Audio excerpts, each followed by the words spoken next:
aos irmãos com o Senhor. Amém. Glória a Deus.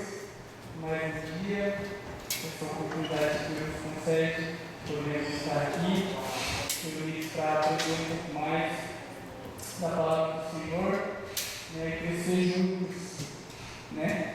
E eu creio que a palavra de Deus ela é poderosa e ela nunca volta vazia, né? Ela sempre ela sai com um propósito, e Deus tem propósito de falar conosco nessa noite, irmãos. Vamos então para a nossa lição?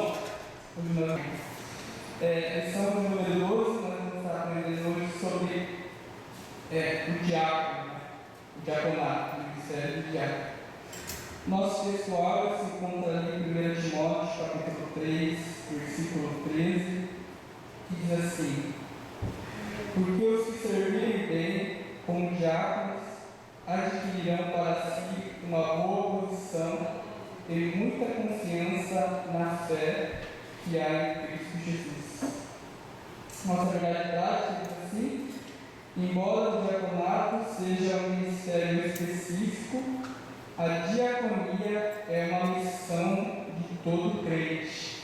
Então, o que nós vamos aprender aqui hoje, né, falando sobre o diácono, não é especificamente só para os irmãos que foram consagrados diáconos, mas a gente vai aprender uma lição que o que significa, né, essa palavra diácono e como todos nós somos chamados, né, de certa forma, para servir, né, servir a quem, né, primeiramente ao nosso Deus e aos nossos irmãos também. A leitura bíblica, vamos ler todo mundo juntos, né, para a gente aí tentar interagir um pouco. 1 Timóteo, capítulo 3, eu vou estar lendo o 8, os irmãos o 9, e assim a gente segue até o versículo 13. Amém? Assim: da mesma sorte, os diáconos sejam honestos, não de língua dobre, não dados a muito vinho, não cobiçosos, nem de torpe ganância, guardando o mistério da fé em uma pura consciência. E também estes sejam primeiro provados, depois sirvam, se forem irrepreensíveis. Da mesma sorte, as mulheres sejam honestas, não maldizentes, sóbrias e fiéis em tudo. Os diáconos sejam maridos de uma mulher e governem bem os seus filhos e as suas próprias casas. Porque os que servirem bem como diáconos adquirirão para si uma boa posição e muita confiança na fé que há em Cristo Jesus. Aleluia, glória a Deus. Vamos para a nossa introdução? No primeiro século da era cristã, a igreja cresceu sob o avivamento do Espírito e expandiu-se pelo mundo. Na mesma medida em que cresceu, surgiram também os problemas na esfera social, demandando urgentes providências por uma sábia e unânime decisão. Em Assembleia, a Igreja de Jerusalém escolheu 7 homens de moral ilibada e cheios do Espírito Santo para administrarem esse importante negócio. Atos 6:3. Nessa lição, estudaremos esse importante ministério de serviço que, por causa de uma crise étnica na igreja, levou os apóstolos a proporem medidas que serviriam de base para instruir a função diaconal. Esta até hoje faz parte do ministério ordenado pelas igrejas cristãs, né? Então, quem instituiu o diaconato foram os apóstolos, né? Mas tudo sob a direção do Espírito Santo, né? Você vê ali que eles não faziam nada sem buscar a direção do Espírito Santo, sem conversarem entre si, né? Então esse ministério foi Deus que instituiu, né? E é uma nobre e honrosa, né, tarefa, e você poder servir, né, a igreja, a noiva do Senhor, né? E a gente vai descobrir que esse é o maior prazer, né? Tem que ser o maior prazer de todo servo, né? Satisfação em poder servir, o privilégio de poder servir aquele que o salvou e a igreja. Aleluia. então aqui para o tópico número 1, a diaconia de Jesus Cristo. Então a gente vai aprender aqui primeiro no tópico número 1, que Jesus ele é o nosso modelo. Jesus é o nosso modelo para tudo, né? Na verdade. Mas nós estamos vendo aqui na questão do ministério, nós estamos estudando, né? Nós estudamos primeiro sobre os dons ministeriais, apóstolo, profeta, mestre, evangelista, e agora nós estamos vendo sobre o pastor. E todos eles você vai perceber que a lição ela começa mostrando um exemplo de Jesus, né? Porque Jesus ele é o nosso exemplo principal, né? A ser seguido. Então, vamos lá, o exemplo de Jesus. Primeiro, o significado do termo. O termo grego diaconia significa ministério ou serviço. A vida inteira de Jesus aqui na terra, demonstrou o verdadeiro sentido da diaconia em todos os seus aspectos.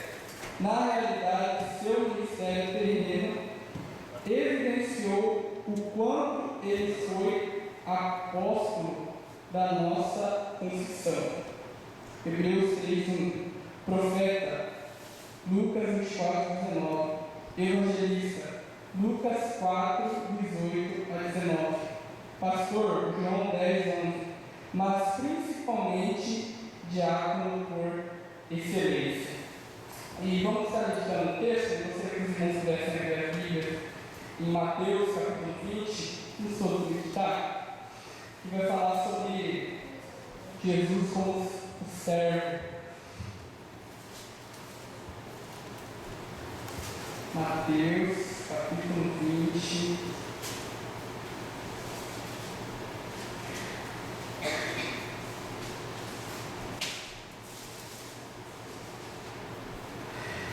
Mateus capítulo 20, nós vamos ler do versículo 20 até o 21. Eu vou estar lendo para não tomar muito tempo, os irmãos vamos todos estar prestando atenção. Então aproximou-se de Jesus a mãe dos filhos de Zebedeu com seus filhos e prostrando-se fez-lhe um pedido. O que você quer? Perguntou ele. Ela respondeu: declara que no teu reino estes meus 2 filhos se assentarão, um à tua direita e outro à tua esquerda.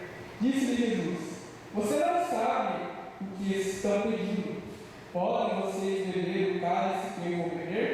Podemos, responderam eles. Jesus lhe disse: certamente vocês beberão do meu cálice, mas ao sentar-se à minha direita ou à minha esquerda, não cabe a mim conceder. Esses lugares pertencem àqueles para quem foram preparados por meu Pai. Quando os outros 10 ouviram isso, ficaram indignados com os 2 irmãos. Jesus os chamou e disse: vocês sabem que os governantes das nações as dominam, e as pessoas importantes exercem poder sobre elas. Não será assim entre vocês. Ao contrário, quem quiser tornar-se importante entre vocês deverá ser servo, e quem quiser ser o primeiro deverá ser escravo. Versículo 28. Como o Filho do Homem, que não veio para ser servido, mas para servir e dar a sua vida em resgate de muitos. Aleluia. Esse é o exemplo de Jesus como servo. Jesus, embora ele sendo Deus, ele veio a essa terra para servir a humanidade, entregando a sua vida. Não só na cruz do Calvário, mas você vê que Jesus ele serviu em todas as áreas.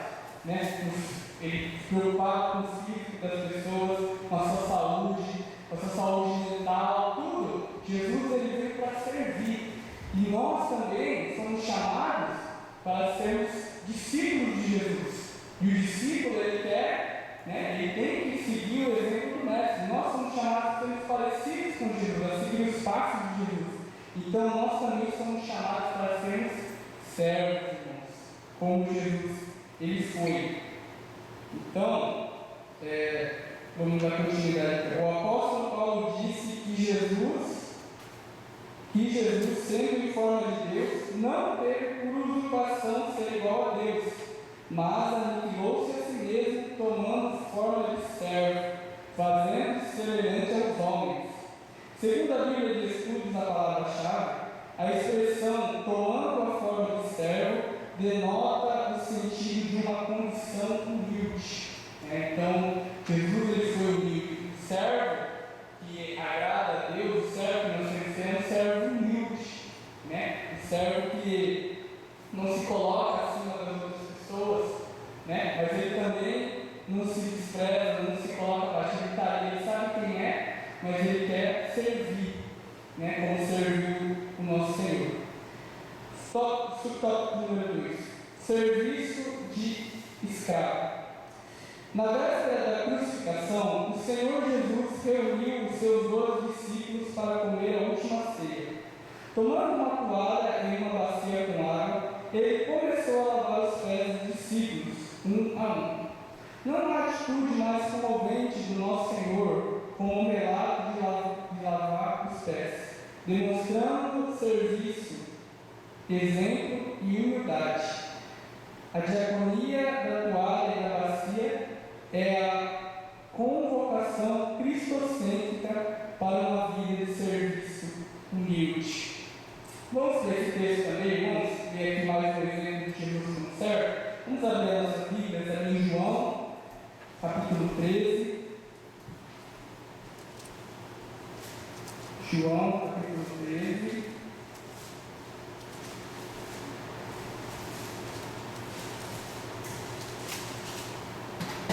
Nós vamos extrair umas lições aqui para a nossa vida. Que tipo de servo que a gente tem que ser?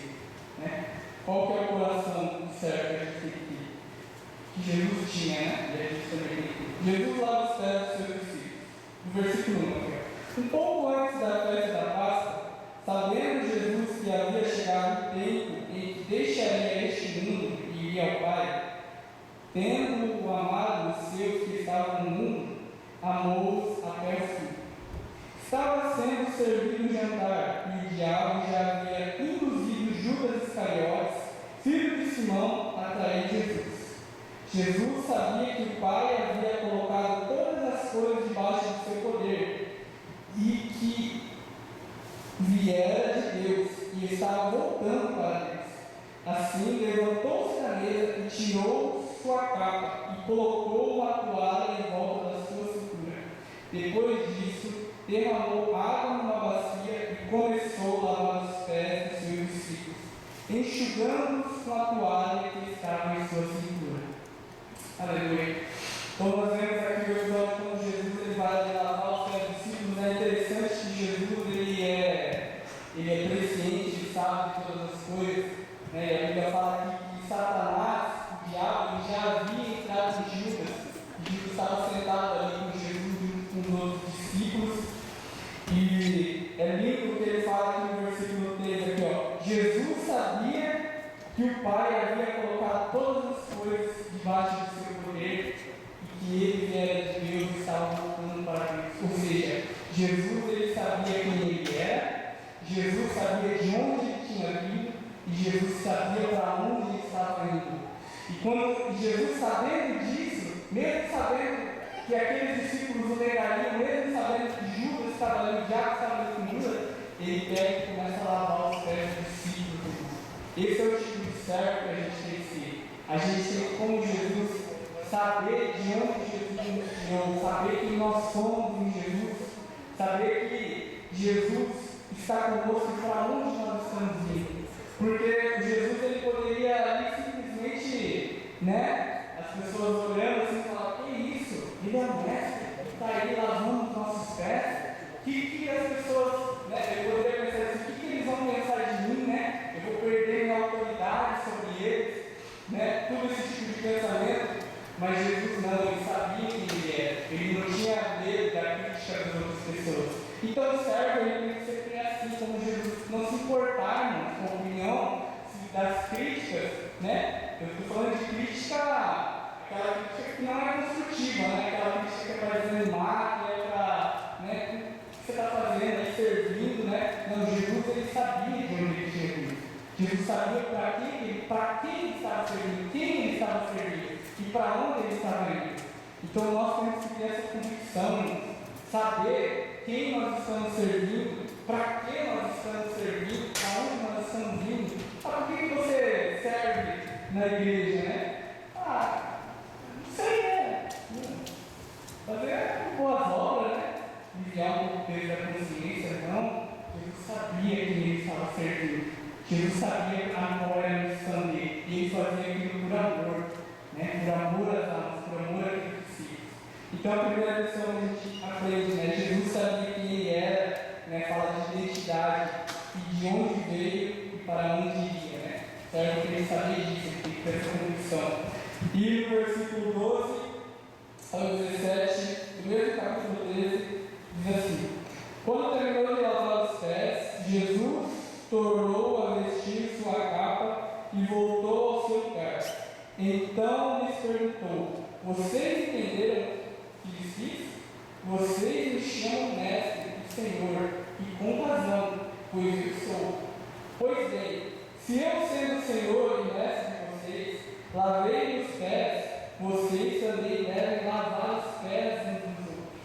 Eu lhes dei um exemplo, para que vocês façam como lhes fiz. Digo-lhes verdadeiramente que nenhum escravo é maior que o seu Senhor, como também nenhum mensageiro é maior do que aquele que me enviou.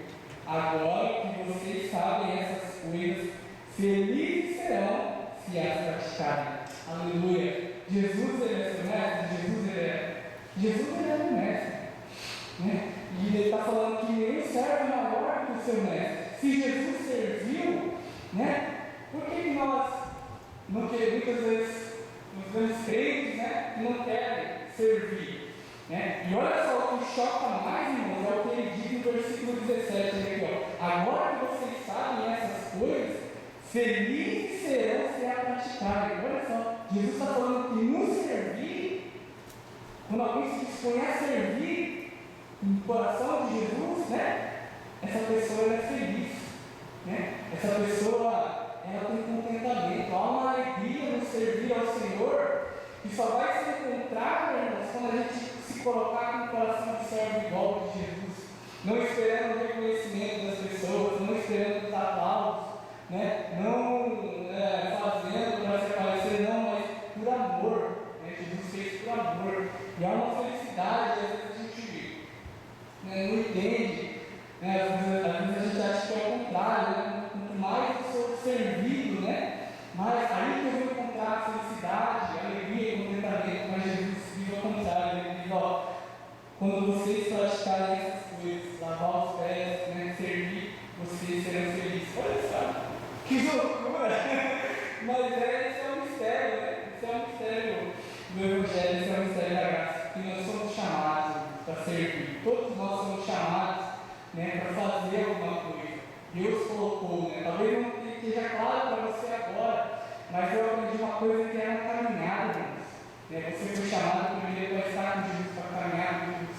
E na caminhada você vai descobrindo, né, os seus propósitos, onde Jesus vai te guiando, o Espírito Santo vai te guiando. Mas se o Espírito Santo está te chamando, irmãos, aceite o chamado do Espírito Santo, sirva, né, ao Senhor com alegria, sirva a igreja com alegria, irmãos. Né? O diabo vai se levantar com certeza, porque ele não quer, né? Mas o maior que está em nós, que é aquele que está no mundo, amém? Vamos fazer com amor, com alegria, como Jesus fez. Então, a síntese do tópico, não, perdão, tem o subtópico número 3. O discípulo é um serviçal. Certa vez, Tiago e João pediram ao Senhor lugares de destaque à direita e à esquerda de Jesus, quanto à implantação do seu reino. Os discípulos ainda não haviam compreendido a mensagem de Jesus. A proposta do Nazareno nunca foi a de estabelecer uma hierarquia de poder temporal à sua igreja, mas de serviço. Então aqui, irmãos, falando de novo daquele episódio que a gente leu, né, em Mateus capítulo 20, quando a mãe de Zebedeu, os filhos a mãe dos filhos de Zebedeu, que está falando aqui em Marcos capítulo 10, são os textos que eles são paralelos, tá? São apenas Mateus relatando uma parte, e Marcos relatando outra parte. Mas se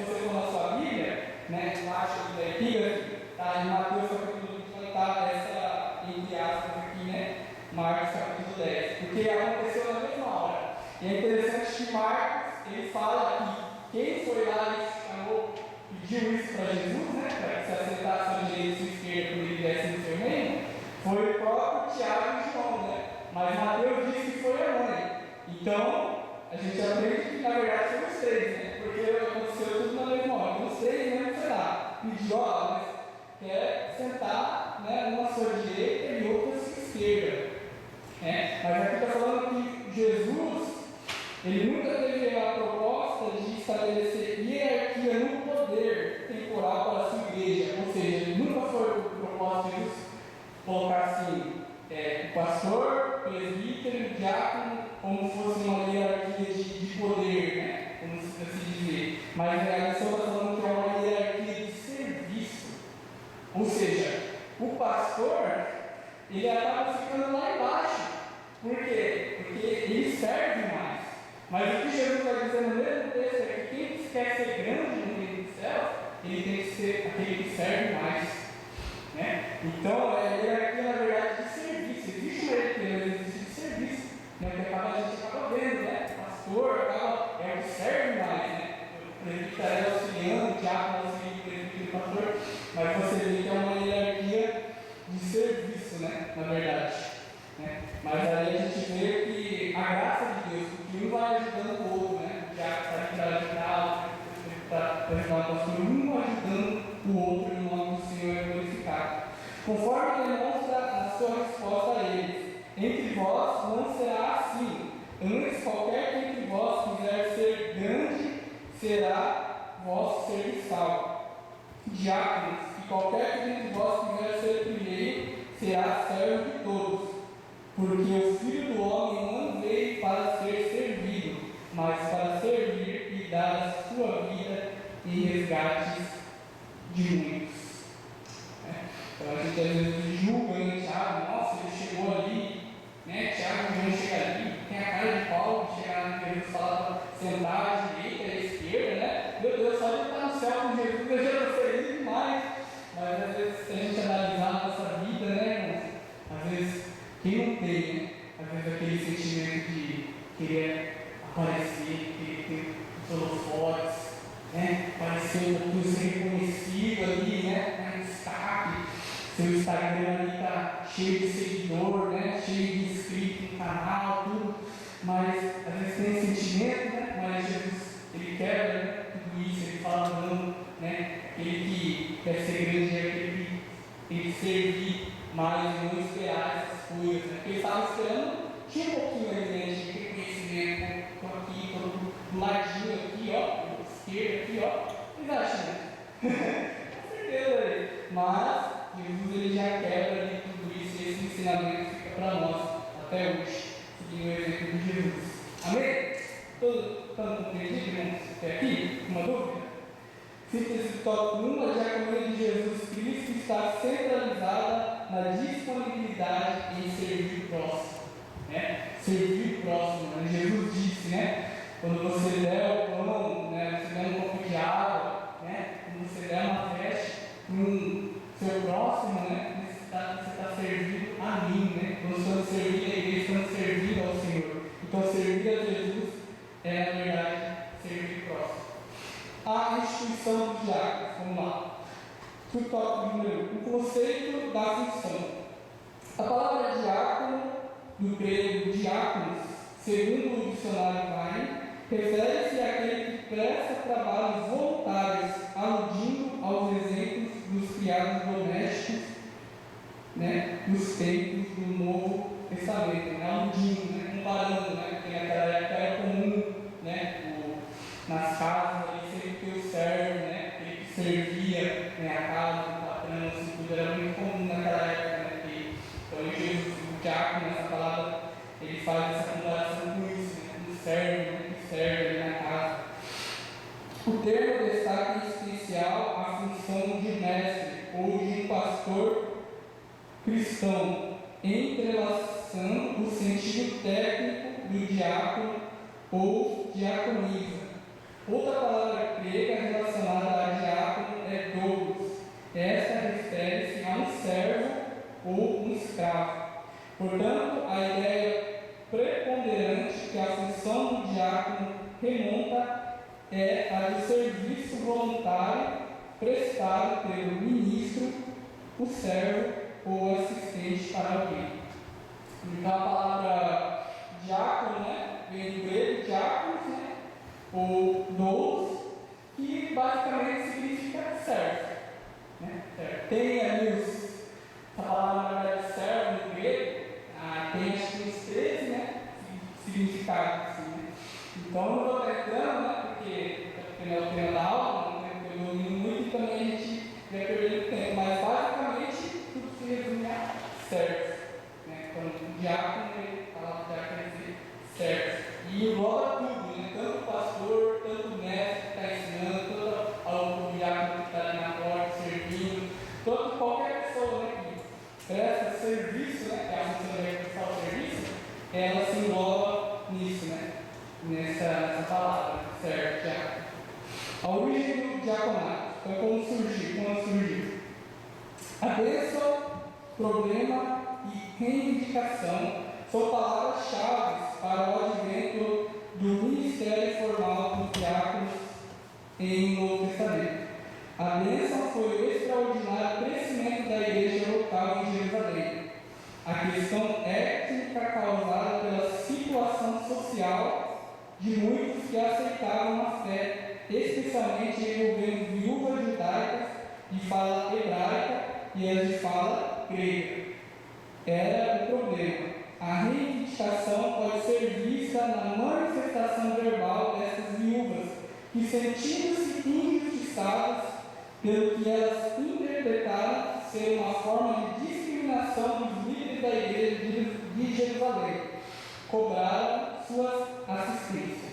Né? Então, os diáconos, esse ministério diácono se originou ali em Atos capítulo 6. Né? Quando nós vemos ali que o Evangelho começa a ser propagado, muitas vidas, né? Muitas pessoas se convertendo, né? Muitos judeus se convertendo ao cristianismo, né? E a igreja começa a crescer ali e começa a haver um problema ali, né? Porque a comunidade estava crescendo e eles ali se sustentavam, né, com o que eles tinham, né? Cada um dividia o que tinha, né? Como nós vemos ali na capítulo 2, né? Eles vendiam suas propriedades de forma que ninguém passasse necessidade ali, eles eram uma família. Mas ali começou a ter um problema, por quê? Porque existiam os judeus que eles moravam ali em Jerusalém, né? Só que existia uma outra classe de judeus, que a gente aprende que é os judeus helenistas. Os judeus helenistas eram uma classe de judeu que eles não moravam ali na região, né, de Jerusalém. Eles eram estrangeiros, eles moravam fora, né, em outras regiões. Né? E eles falam, por isso que falam, os judeus que falam aramaica, né? Eles começaram a brigar com os judeus de fala grega. Esses de fala grega são os helenistas, que não moravam em Jerusalém, e eles foram influenciados pela cultura da época, e por isso que eles falavam muito o grego, né? Porque o grego que era a língua, né, como se fosse o inglês no dia de hoje. Então existiam essas duas classes. Né? É igual a gente está aqui no Japão, a gente brasileiro não é no Japão, mas aí você decide ir para o Brasil, igual a gente foi, né, com a minha família foi no finalzinho de 2018 para 2019. Aí chega lá, você vai conversar com as pessoas e quem nunca, né? Soltando um tardio ou um gomeiro ali, e a pessoa falando assim, eu tenho até um relato engraçado, da pessoa não vou contar. Aí a pessoa foi fazer compra no mercado ali, aí tá lá colocando as coisas no carrinho e tudo, chega na hora lá de pagar,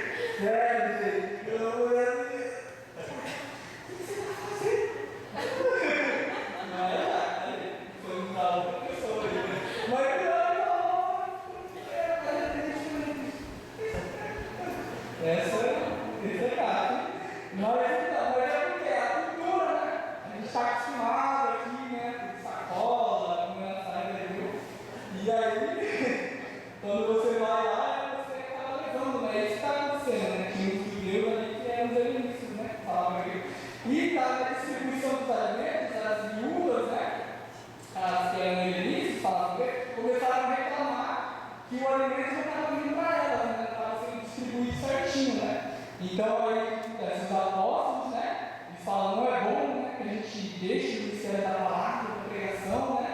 Para atender isso agora, né? Não porque eles não queriam, mas porque o chamado deles era para ministrar, pregar, e viu a necessidade, nem tinha tantos apóstolos assim, né? Para não. Então, eles falaram: vamos levantar, né? Vamos orar aqui, né? A Deus, e vamos levantar homens cheios do Espírito Santo, né?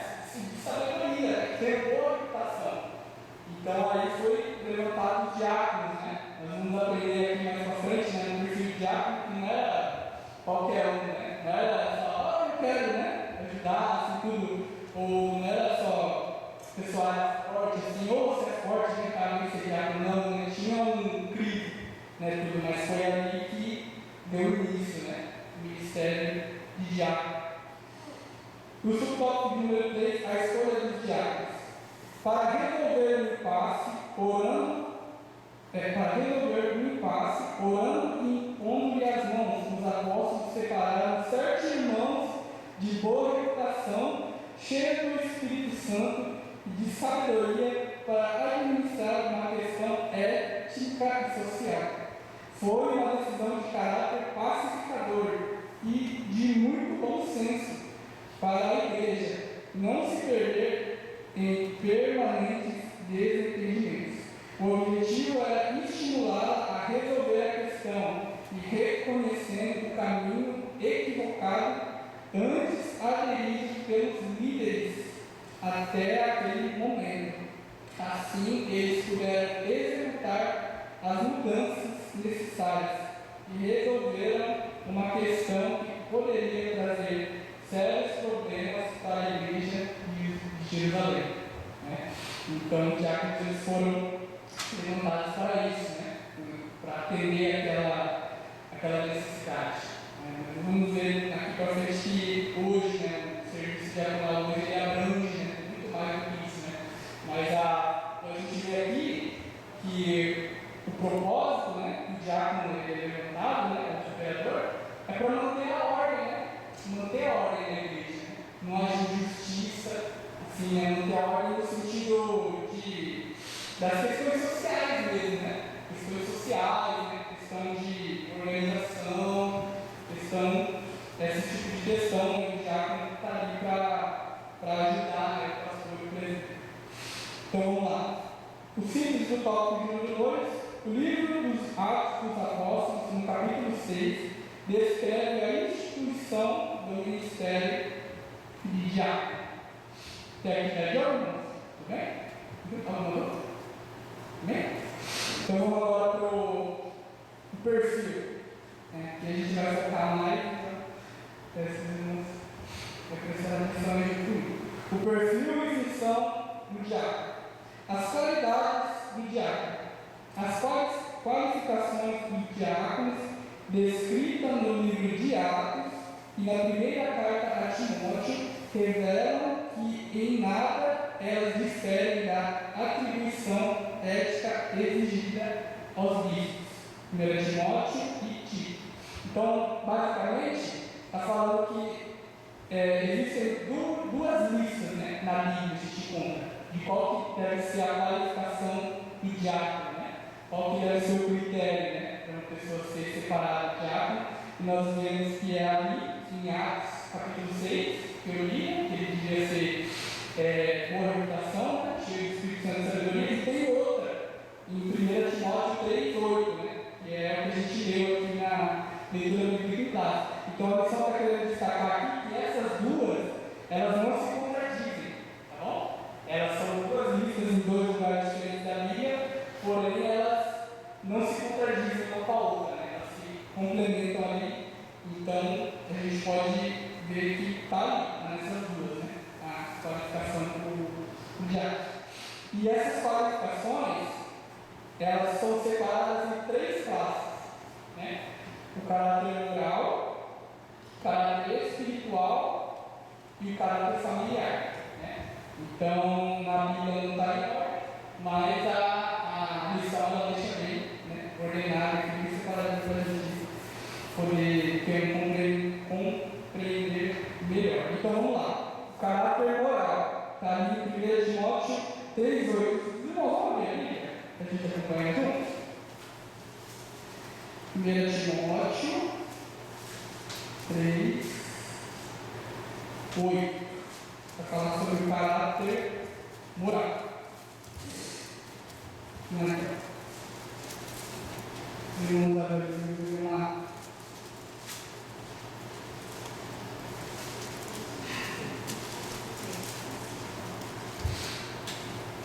Caráter moral. 1 Timóteo 3, diz assim: os diáconos igualmente devem ser dignos, homens de palavra, não amigos de muito vinho, nem de lucros desonestos. Então vamos aqui para a lição.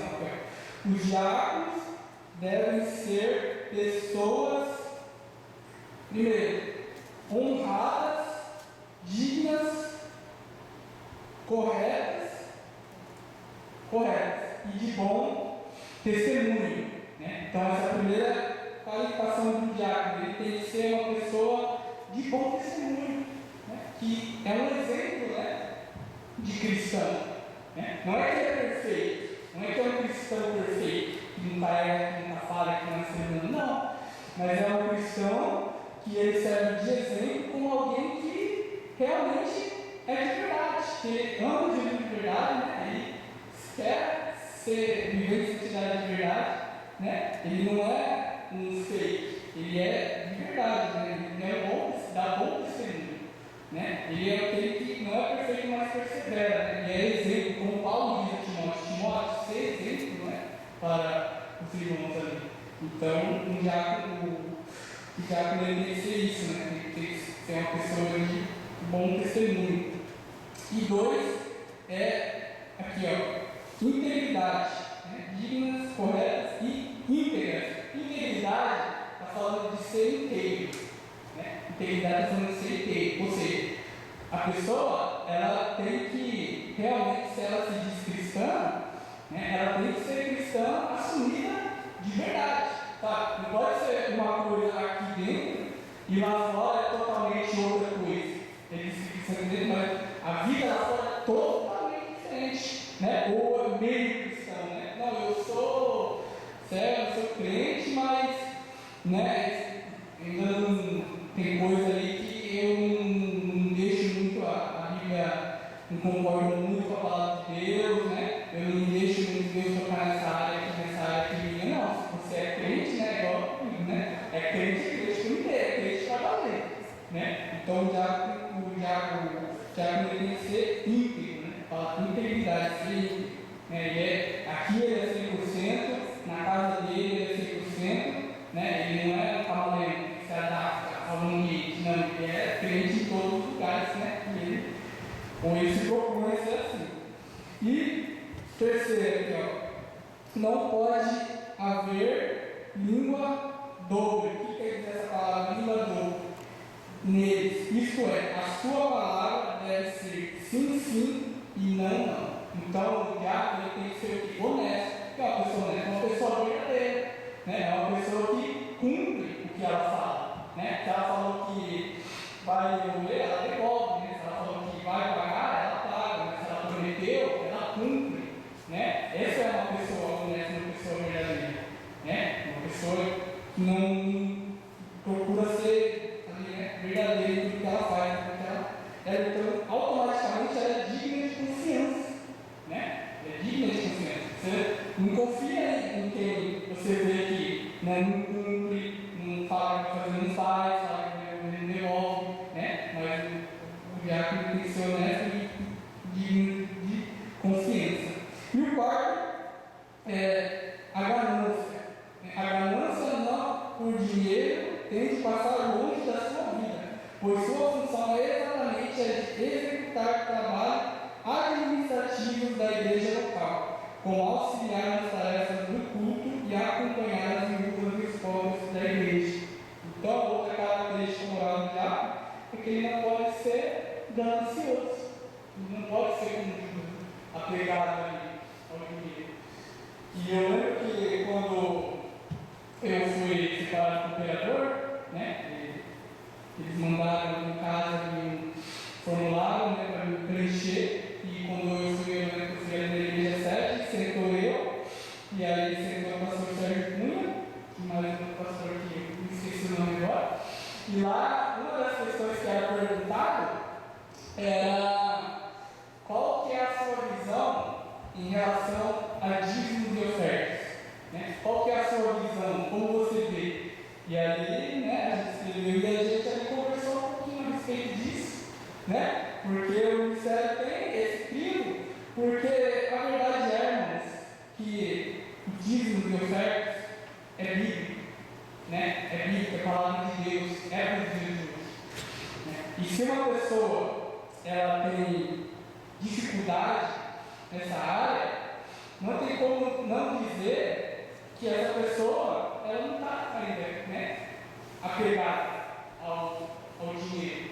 Porque se ela não consegue cumprir o mandamento que tem por propósito a gente, né, demonstrar nossa fidelidade a Deus, demonstrar que tudo que nós temos é do Senhor, né, nada é nosso. Até o 10% que nós damos é do Senhor, porque tanto os 10 como os 90 é tudo do Senhor. E aí você não consegue fazer isso, como você pode dizer que você ainda, né, tem coisa que você precisa desapegar? Por isso que é usado esse crivo, né? Também faz parte do ministério, usa isso, né? Os dízimos e as ofertas.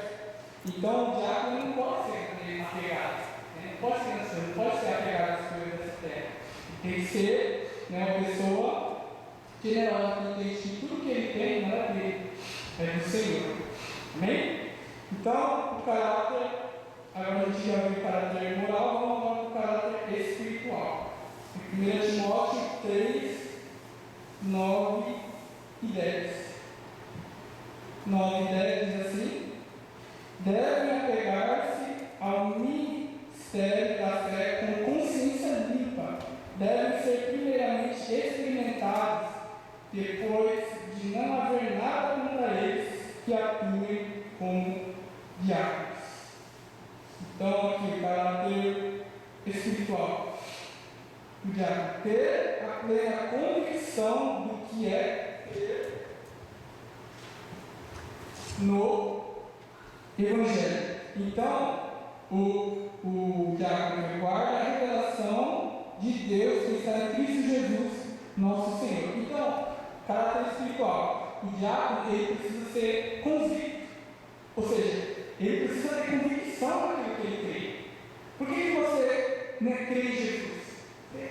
Esconder ali, não, Jesus me salvou, né? A Bíblia diz: eu experimentei Jesus, né? Ter uma convicção firme, né? A ponto de ninguém tirar aquilo, né? Abalar a fé dele, né? Por que você faz aquilo que você faz, né? Por que você serve a igreja? Por que você faz isso, né? No que você crê, sabe? Ter convicção, saber responder, né? Com convicção. Ainda que as pessoas não entendam, ou os homens, ele precisa ter convicção, tem que ser aquele crente convicto, sabe? Naquilo que ele crê.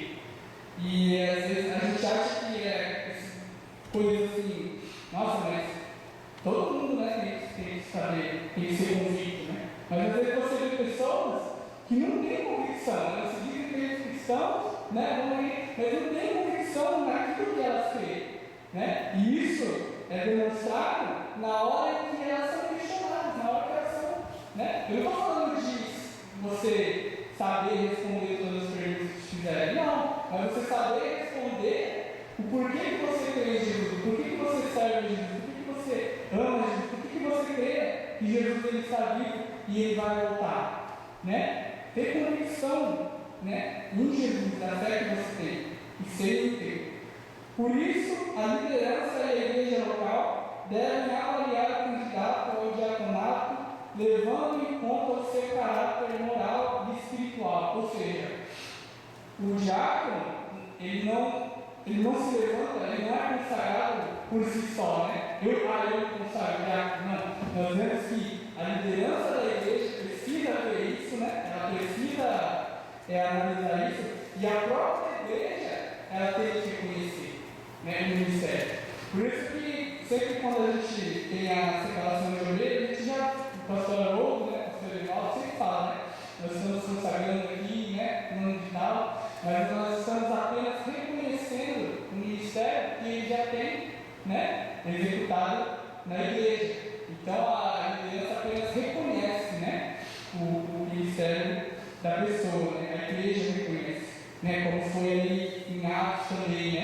Bíblia fala ali que foi do agrado de todos, né? Então a igreja também tem papel nisso, né? E a liderança. Vamos lá então. E também tem que ser cheio do Espírito Santo, como diz ali em Atos capítulo 6, né? E de sabedoria que vem de Deus. Também Atos capítulo 6, nós vamos ver isso no exemplo de quem? De Estevão, né? Estevão, ele foi chamado ali para justamente naquela hora ele estava precisando, né, de servir as viúvas ali, né, servir com alimento. Mas você vê que Estevão, ele não tinha só essa característica, essa disponibilidade de ajudar. Nós vemos que ele também era cheio do Espírito Santo, né? Cheio de poder, de autoridade, pegava a palavra com autoridade. Ele tinha convicção naquilo que ele cria, né? Ele amava as Escrituras, né? Não é porque ele era diácono que ele amava as Escrituras, não, ele amava porque primeiro ele foi salvo, né? E você vê ali que as pessoas queriam debater nos mestres da lei, a Bíblia diz que os mestres da lei não davam conta de debater com o ser, não conseguiam refutar ele nada, porque ele também, né, amava a palavra de Deus, e ele também,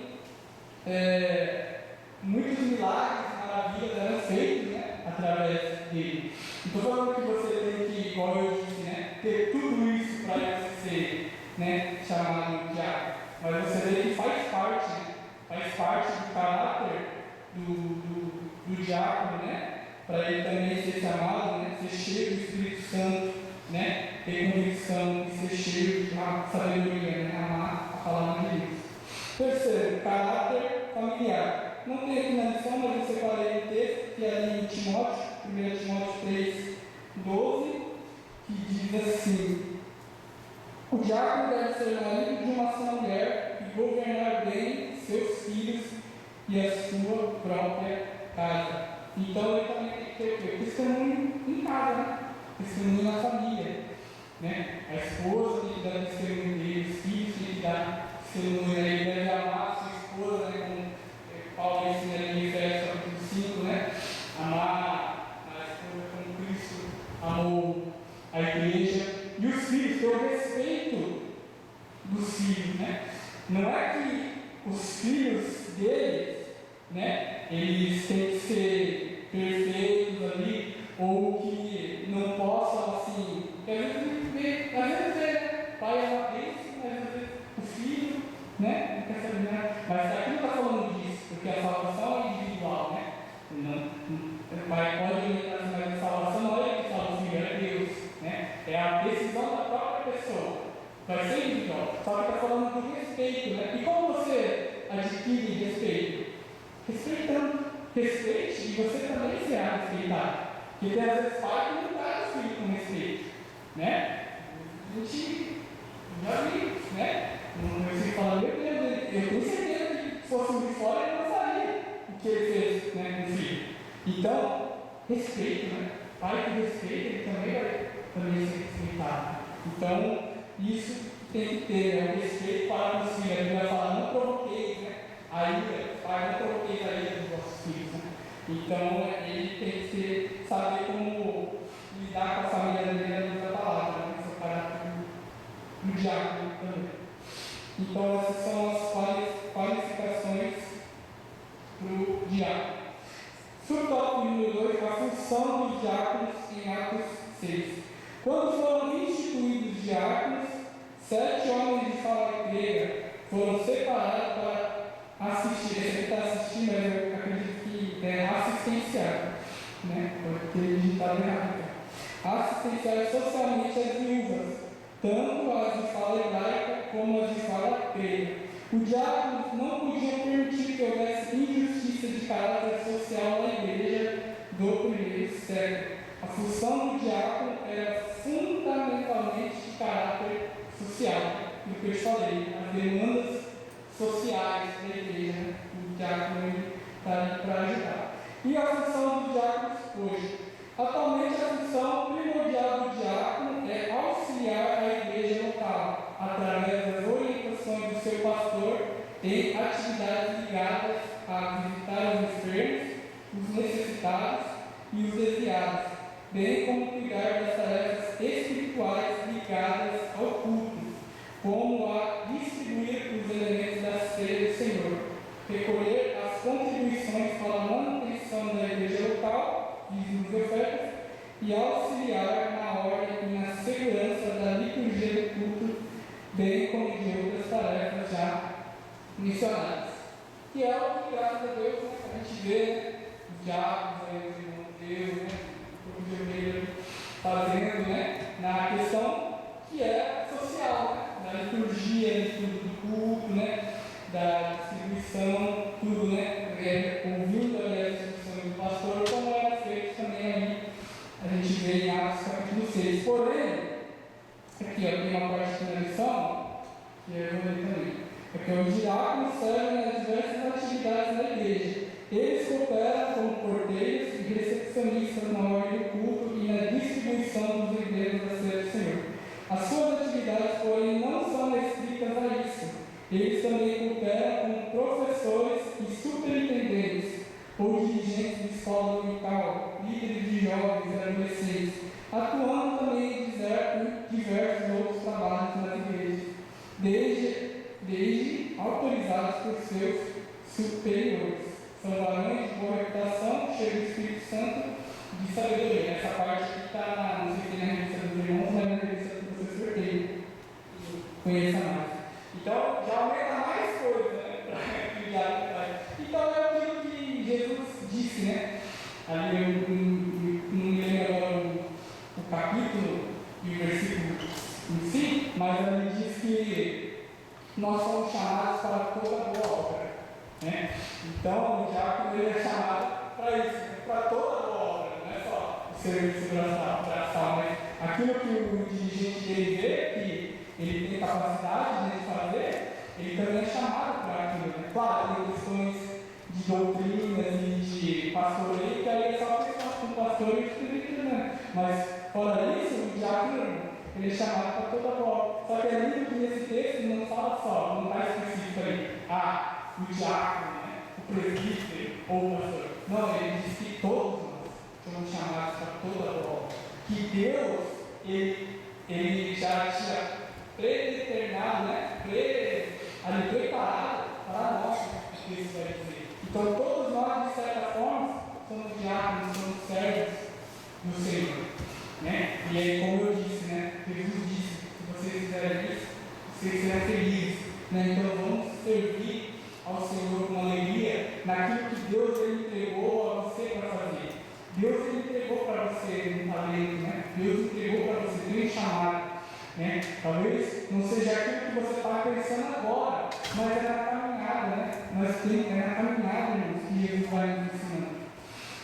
E a conclusão, para a gente terminar, o diácono foi instituído pelos apóstolos de Cristo quando a comunidade cristã cresceu e precisou ter pessoas que pudessem resolver questões relacionadas a problemas sociais que demandavam atenção e cuidado. Hoje os diáconos servem à igreja e a Deus em trabalhos diferentes. E a liderança das igrejas locais deve valorizar o seu trabalho e reconhecê-los como excelentes servidores do reino de Deus.